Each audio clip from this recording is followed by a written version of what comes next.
Welcome to a special Christmas edition of Mechanism Monday. In last week's video, I asked if you could solve the mechanism for these two organic transformations. And make sure you stick around to the end because I'll give you another mechanism to solve for the last Mechanism Monday of the year. In this first reaction, we're taking this cyclooctatetraene substituent and reacting it with malonic anhydride. And anytime you see malonic anhydride, you should think to yourself there's likely going to be a Diels-Alder reaction because this is a highly activated dienophile. And we're generating this absolutely wild product formation where we have multiple fused rings as a part of our system, in addition to a four-membered ring with an alkene in it, and we also end up with this five-membered ring in the endo position. Another indicator that we're likely going to proceed via some sort of Diels-Alder reaction. But the first thing that happens is actually a different type of pericyclic reaction altogether, and that's actually going to be a 6-electron electrocyclic reaction that closes one of our first rings. And it actually generates this four-membered alkene as well. So what I'm going to draw for you is the first step,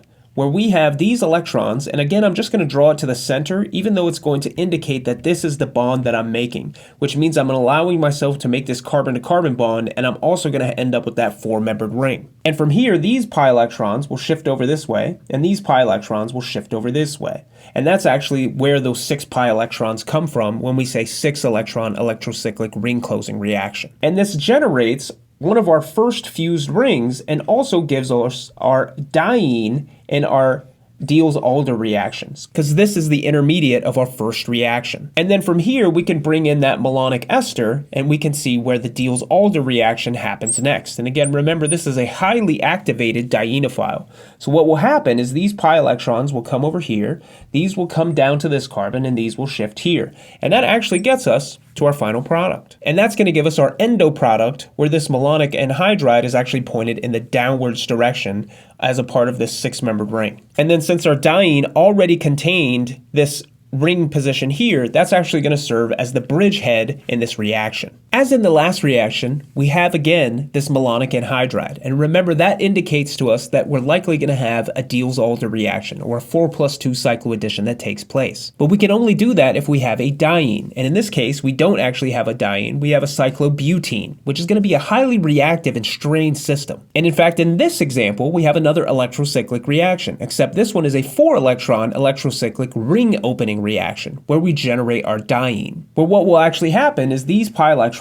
will come over here, and then these electrons will come down to this position, giving us 2 pi bonds, because notice what that ends up generating is a pi bond at this position. Remember, we had our thioether located here, our methoxy group was located at this carbon position, and now we have this carbon-to-carbon double bond. And from here, now we have our diene, which can react with our dienophile, which again was that malonic anhydride, which will undergo a Diels-Alder reaction, where these electrons will come over here, these will come down this way, and then these will come over here, and this actually gives us our final product. And just because it's Christmas time, and Christmas is the time for giving, let's do one more. See if you can come up with the mechanism for this organic transformation. In this reaction, to get from reactant to product, we actually undergo 2 pericyclic reactions, a 1,5 alkyl shift and a 1,5 hydride shift. Well, what will happen is that first what will happen is this alkyl shift will occur. And this will end up generating a 6-membered ring, where the electrons located in this carbon-carbon bond will attack this carbon position, shifting over these pi electrons and shifting over these pi electrons.